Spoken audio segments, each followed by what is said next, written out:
حضرت موسیٰ کلیم اللہ علیہ السلام کا زمانہ مبارکہ تھا، قحط پڑ گیا، بارش نہیں ہوتی۔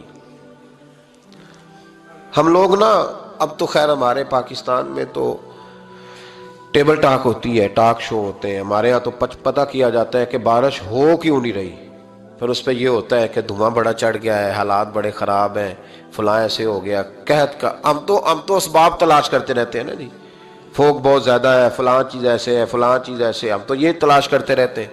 وہ لوگ یوں نہیں کرتے تھے، وہ سیدھے جا کے مصلوں پہ بیٹھتے تھے، اس لیے کہ وہ کہتے تھے جب رب چاہتا ہے تو پھر کوئی چیز کسی چیز کو روک سکتی، وہ سیدھے مصلے پہ بیٹھتے۔ اعلیٰ حضرت فاضل بریلوی رحمۃ اللہ علیہ کے پاس ایک مولانا محمد حسین آئے، وہ فلکیات کے بڑے ماہر تھے، تو اعلیٰ حضرت نے فرمایا ذرا ستاروں کا حساب لگا کے دکھاؤ بارش کب ہوگی۔ کہنے لگا پورا مہینہ تو نہیں ہوگی۔ تو اعلیٰ حضرت رحمۃ اللہ علیہ فرمانے لگے کہو کہ میرا علم کہتا ہے مہینہ نہیں ہوگی، اللہ چاہے تو ابھی ہو سکتی ہے۔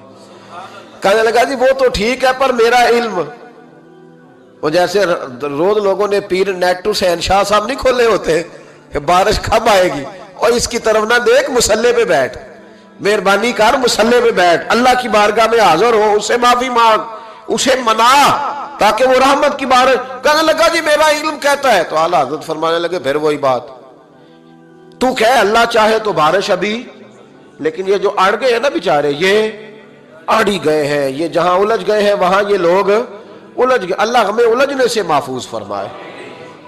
تو اعلیٰ حضرت اٹھے تو فرمایا ٹائم کیا ہوا ہے گھڑی پہ؟ کہنے لگا جی 12۔ تو اعلیٰ حضرت نے گھڑی گھمائی، اب کیا بج گیا؟ کہنے لگا 4 بج گئے۔ فرمانے لگے بج گئے نا 4؟ کہنے لگا جی آپ نے گھڑی گھما جو دی ہے۔ فرمانے لگے اللہ بھی جب چاہے تو ستارے گھما دیتا ہے، اللہ بھی ستارے گھما دیتا ہے بارش۔ کہنے لگا جی وہ تو ٹھیک ہے پر مہینہ نہیں ہو سکتی۔ اڑا ہوا بندہ اس کا کوئی علاج ہے؟ جو اڑ جو جائے اس کے لیے قرآن کہتا ہے وَإِذَا خَاطَبَهُمُ الْجَاهِلُونَ قَالُوا سَلَامًا، اسے سلوٹ کرو دور سے، اسے کہو تو جان اور تیرا۔ کہنے لگا جی ہو نہیں سکتی پورا مہینہ۔ فرمانے لگے یار تو جا اپنا کام کر۔ وہ شخص کہتا ہے میں نے دروازہ کھولا اعلیٰ حضرت کا، کمرے سے باہر نکلا تو تیز بارش ہو رہی تھی۔ واپس آیا تو میں نے کہا احمد رضا یہ عقیدہ کہاں سے لیا ہے؟ فرمایا دروازہ مصطفیٰ سے لیا ہے صلی اللہ علیہ وسلم۔ تو یاد رکھیں کہ اللہ کو منانا چاہیے، استغفار کرنا چاہیے، اس کی برکات۔ حضرت موسیٰ ساری قوم کو لے کے نکل گئے۔ آؤ بھائی میدان میں اللہ کی بارگاہ میں استغفار کریں اور بارش کا سوال کریں، بارش مانگیں۔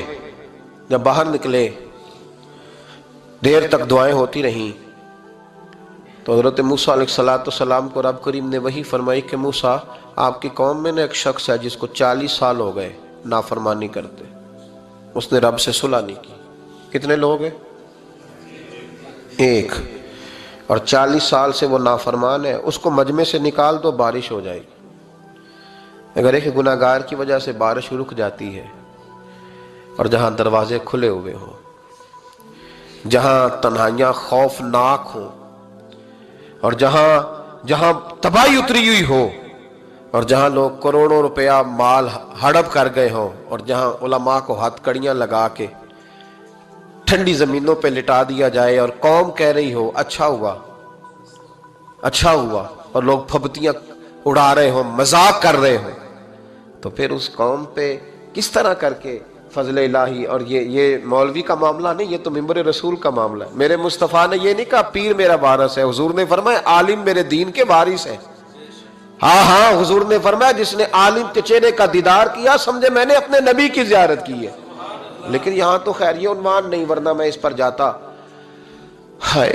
تو کہا ایک بندہ ہے 40 سال سے اللہ کی نافرمانی کر رہا ہے، وہ اگر نکل جائے تو بارش ہو جائے گی۔ حضرت موسیٰ نے اعلان کر دیا بھی ایک شخص ہے، وہ اگر نکل جائے تو بارش ہو جائے گی۔ پتہ تو ہوتا ہے نا سب کو، مجھے بھی پتہ ہے کہ میں اندر سے کیسا ہوں، اور آپ کو بھی خبر تو ہوتی ہے نا جی۔ جب بات ہو رہی ہوتی ہے تو پھر پتہ تو چلتا ہے نا کہ بات کہاں جا کے سیٹ ہو رہی ہے، پتہ چلتا ہے نا۔ اسے بھی چل گیا پتہ، اب اندر ہی اندر رونے لگا۔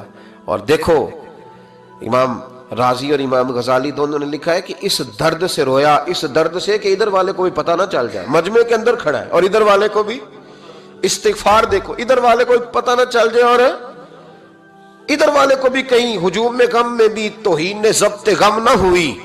ہم اس احتیاط سے روئے کہ آنکھ نم نہ ہوئی، ہجوم میں غم میں بھی توہین ضبط غم نہ ہوئی، ہم اس احتیاط سے روئے کہ آنکھ نم نہ ہوئی، روئے بھی پر کسی کو آنسو نہیں دیکھنے دیے۔ اب اس درد سے کہتا ہے اللہ تو تو معاف کرنے والا ہے نا، تو تو معاف کرتا ہے، پردہ پوشی کرتا ہے، اور مالک اگر لوگوں کو پتہ چل گیا تو میرے تو بچوں کا بھی جینا حرام کر دے گا، یا اللہ میری تو آنے والی نسل بھی تڑپ کے وقت گزارے گی۔ مالک تو معاف کر دیا کرتا ہے، لوگ نہیں معاف کرتے، اے اللہ یہ میری خوبیاں بھول جائیں گے، میری خامیوں پر بات، مالک میں یہ ذلت نہیں برداشت کر سکتا، فضل فرما۔ حضرت موسیٰ نے دوبارہ اعلان کیا، نکلتے ہو کہ نہیں نکلتے؟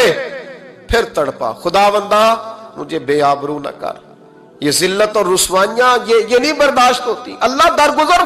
حضرت موسیٰ نے تیسرا اعلان کیا، نکلتا ہے یا میں پھر اس کا نام لوں؟ اللہ سے پوچھ کے نام لوں اس کا، بتاؤ کون ہے؟ اب تو تڑپ گیا، کہنے لگا مالک میں تیری بارگاہ میں استغفار کرتا ہوں، آئندہ نہیں کرتا، آئندہ نہیں کرتا۔ یہ لفظ ادا کیے، بندہ کوئی بھی نہیں نکلا، رب کریم نے بارش عطا کر دی، تیز بارش جب برسی نا، تیز بارش، تو لوگ تو مین دیکھ کے دوڑ گئے۔ تو حضرت موسیٰ کہنے لگا یا اللہ مجھے بھی تو بتا، تو نے کہا تھا کہ جب تک بندہ نہیں نکلتا بارش نہیں ہوگی، تو نکلا کوئی بھی نہیں، بارش ہو گئی، ماجرا کیا ہے؟ تو رب کریم نے فرمایا موسیٰ بس اس نے مجھ سے صلح کر لی، اس نے مجھ سے صلح کر لی۔ اور امام غزالی نے لفظ لکھے، حضرت موسیٰ نے پوچھا، حالانکہ اللہ اپنے نبیوں کو غیب کے خزانے دیتا ہے، پوچھا کہ اے اللہ مجھے اس کا نام بتا دے، تو رب کریم نے فرمایا موسیٰ جب گناہگار تھا تب نہیں کسی کو بتایا، جب پاپی تھا تب نہیں بتایا، جب مجرم تھا تب نہیں بتایا، اب کیسے بتا دوں؟ فرمایا اس کی میری صلح ہو گئی ہے، اور فرمایا جو بارش نہیں نہ ہو رہی تھی وہ بھی اس کی وجہ سے نہیں ہو رہی تھی، اب جو ہوئی ہے نا تو یہ بھی اسی کی وجہ سے ہوئی ہے، یہ بارش اب جو ہوئی ہے تو یہ بھی یہ اس گناہگار کے سبب سے۔ اپنی راتیں اللہ کے ساتھ گزارے، مصلی پہ بیٹھے۔ میرے صاحب رحمۃ اللہ علیہ سے جب کوئی کہتا نا کہ بڑا پریشان ہوں تو کچھ بتائیں، تو فرماتے آج رات مصلی پہ بیٹھ کے اپنے رب سے بات کرنا، میں بھی بات کروں۔ بندوں کو دکھ بتانے سے عزت میں کمی آتی، اور اگر اللہ کو بندہ اپنے دکھ بتائے تو اللہ عزتیں بڑھا دیتا ہے۔ ترمذی شریف کی حدیث ہے، نبی پاک علیہ السلام نے فرمایا اگر تو دنیا داروں کو دکھ بتائے گا تو اللہ تجھے غنی نہیں کرے گا، اور اگر تو اپنے رب کو بتائے گا تو اللہ بڑی جلدی تجھے دنیا سے بے نیاز کر دے، تجھے لوگوں کی ضرورت نہیں رہے گی۔ استغفار کریں، کثرت سے کریں، ذوق سے کریں، مصلی آباد رکھیں۔